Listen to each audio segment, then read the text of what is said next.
بسم اللہ الرحمن الرحیم۔ السلام علیکم ناظرین، آج کی اس ویڈیو میں ہم اللہ تعالیٰ کے پیارے پیغمبر حضرت داؤد علیہ السلام اور ان کے معجزات کے بارے میں جانیں گے۔ ناظرین، حضرت داؤد علیہ السلام 965 قبل مسیح میں فلسطین میں پیدا ہوئے۔ آپ علیہ السلام حضرت ابراہیم علیہ السلام کی نسل میں سے تھے۔ حضرت داؤد علیہ السلام اللہ کے نبی اور رسول تھے، اور اللہ تعالیٰ نے ان کو بادشاہت بھی عطا کی تھی۔ انبیاء کرام میں حضرت آدم علیہ السلام کے بعد حضرت داؤد ہی وہ پیغمبر ہیں جنہیں قرآن کریم نے خلیفہ کے لقب سے نوازا ہے۔ چنانچہ قرآن مجید میں ارشاد ہے، اے داؤد، ہم نے تمہیں زمین پر خلیفہ بنا دیا، تم لوگوں کے درمیان حق کے ساتھ فیصلے کرو۔ ناظرین، حضرت داؤد علیہ السلام اپنی خلافت کے زمانے میں بھیس بدل کر بازاروں میں جاتے اور لوگوں سے پوچھا کرتے تھے کہ داؤد کیسے آدمی ہیں۔ چونکہ سلطنت میں عدل اور انصاف عام تھا اور سب لوگ آرام اور عیش سے رہتے تھے، کسی کو حکومت سے کوئی شکایت نہ تھی، اس لیے آپ علیہ السلام جس سے بھی سوال کرتے وہ حضرت داؤد علیہ السلام کی تعریف ہی کرتا۔ اللہ تعالیٰ نے آپ علیہ السلام کی تعلیم کے لیے ایک فرشتے کو انسانی شکل میں بھیجا، تو آپ علیہ السلام نے حسب عادت اس سے بھی وہی سوال کیا۔ چنانچہ فرشتے نے جواب دیا، داؤد بہت اچھے آدمی ہیں، وہ اپنے نفس اور اپنی رعیت کے لیے بہت بہتر ہیں، مگر ان میں ایک عادت ایسی ہے کہ وہ نہ ہوتی تو وہ کامل انسان ہوتے۔ داؤد علیہ السلام نے پوچھا، وہ کیا عادت ہے؟ تو فرشتے نے کہا، وہ اپنے اور اپنے اہل و عیال کے خرچ کے لیے بیت المال میں سے پیسے لیتے ہیں۔ یہ بات سن کر حضرت داؤد علیہ السلام نے دعا فرمائی، اے اللہ، مجھے کوئی ایسا کام سکھا دے جو میں اپنے ہاتھ سے کروں اور اس کی اجرت سے اپنے اہل و عیال کے اخراجات پورے کر سکوں، عوام کی خدمت اور سلطنت کے تمام کام بلا معاوضہ کروں۔ تو پھر اللہ تعالیٰ نے ان کی دعا قبول فرمائی اور انہیں زیرہ بنانے کا ہنر سکھا دیا۔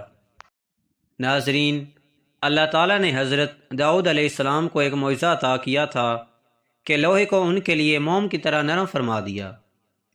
ارشاد باری تعالیٰ ہے، اور ان کے لیے ہم نے لوہے کو نرم کر دیا کہ کشادہ زرے بناؤ اور کڑیوں کو اندازے سے جوڑو اور نیک عمل کرو۔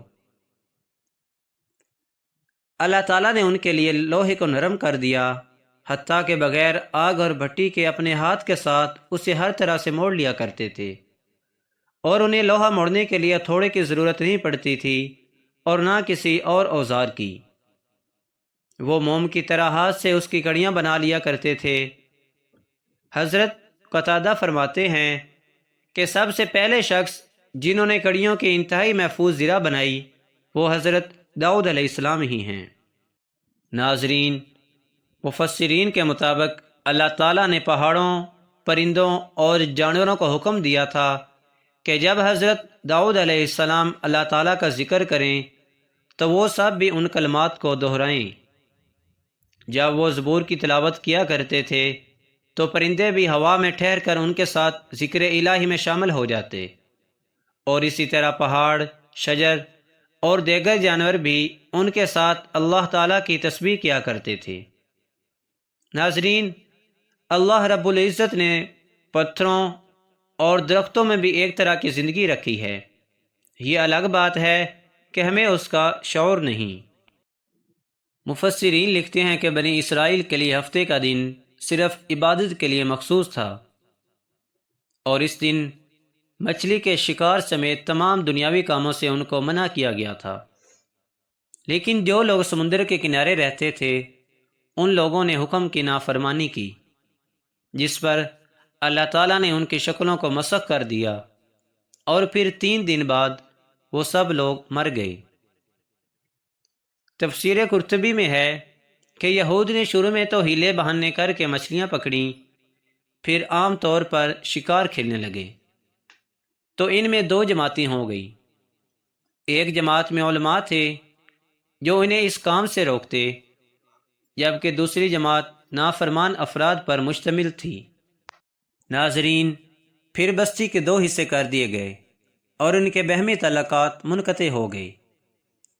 چنانچہ ایک روز محسوس ہوا کہ جس حصے میں نافرمان رہتے تھے وہاں بالکل سناٹا تھا۔